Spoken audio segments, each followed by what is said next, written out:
Hi friends, my name is Akil Ahmed, and in this particular video tutorial I will show you how to download and restore AdventureWorks database for SQL Server 2019. So this is my profile. I have 13 plus years of experience on Microsoft technologies, especially in the SSIS and SQL Server. So the agenda of today's video tutorial is how to download and restore AdventureWorks database for SQL Server 2019. So let's jump to the demo.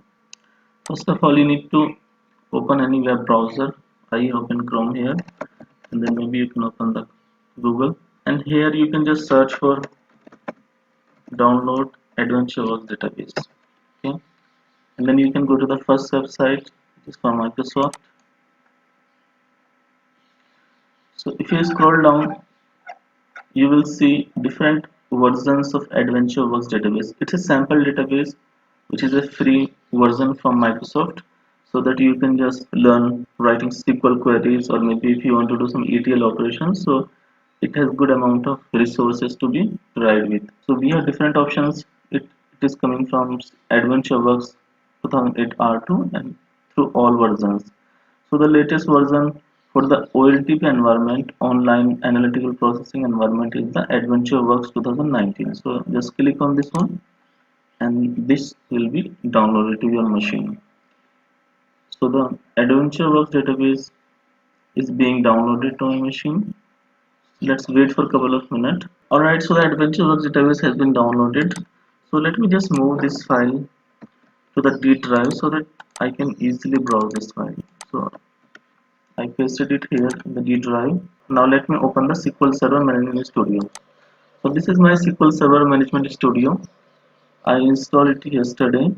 So right now I don't have any databases on this server.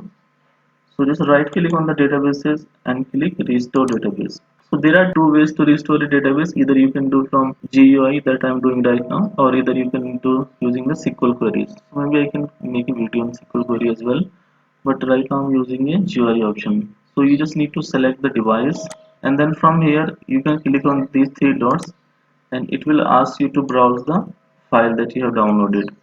So just click on add, and our file exists in the D drive. I put it in the D drive so that I can easily browse it.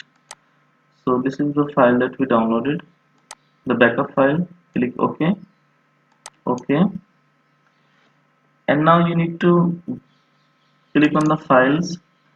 So the default location that is it is selected is this one, the location of the MDF and LDF files, and this is the logical file name of SQL Server AdventureWorks 2017. It has given the name as AdventureWorks 2017, but this is the same file that I downloaded from Microsoft. So okay, no problem.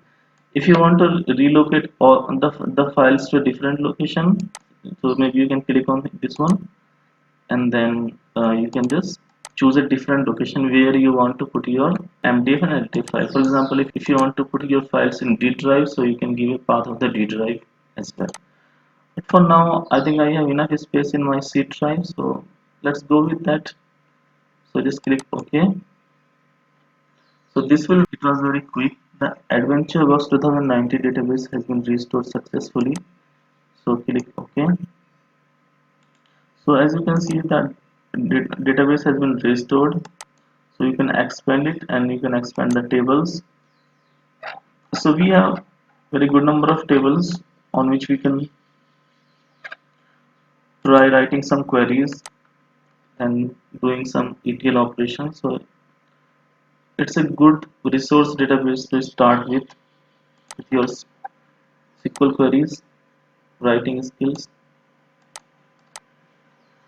Alright, so that's it for today's video.